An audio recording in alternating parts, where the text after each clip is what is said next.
ఇప్పుడు ఆయన ఇప్పుడు నేను సామెత చెప్పాను కదా, అది ఆయన గురించే చెప్పాను నేను. పెద్ద ఆయన్ని మనం ఆయన వయసుకి మనం విలువిచ్చి గౌరవించి మాట్లాడాలి. ఆయన పిల్లలు కనండి అని చెప్పడం తప్పు ఈ వయసులో. ఓకే, ఆయన ఒకరినే కనుగొన్నారు, నారా లోకేష్ గారిని ఒకరినే కన్నారు. ఆయన చెప్పకూడదు ముగ్గురిని నలుగురిని కనండి అని. సరే, మీకు అప్పుడు తెలియదు, ఒకరినే కనుక్కున్నారు, ఇప్పుడు చెప్తున్నారు.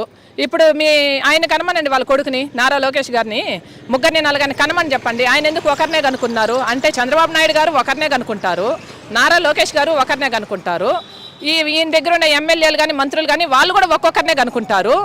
ఏమంటే ఒక్కొక్కరిని కనుక్కొని వాళ్ళు రాజులాగా చూసుకుంటారు. మేము పేదరికంలో మగ్గిపోవాలా, పేదరికంలో చచ్చిపోవాలా ముగ్గురిని నలుగురిని కనుక్కొని. ఈయనేమి మాకేం వెలగబెట్టేది ఏం లేదండి. ఆయన మాటలు ఎవరు వినరు, నమ్మరు. సాకే స్తోమత వాళ్ళకు ఉంటే ముగ్గురిని 40 కాకపోతే 40 మందిని కూడా కనుక్కుంటారు. ఆయన మాటలు అయితే మహిళలు, ఆంధ్ర రాష్ట్ర ప్రజలు, మహిళలు ఎవరు నమ్మరు. పిల్లల కంటే డబ్బే డబ్బు అంటూ కూడా అంటున్నారు కదా. డబ్బే డబ్బు అంటున్నాడండి. ఇప్పుడు మహిళలు ఇంట్లో ఉండే వాళ్ళకి నీకు 1500 నీకు 1500 అన్నాడు. ఎవరికి ఇచ్చాడండి?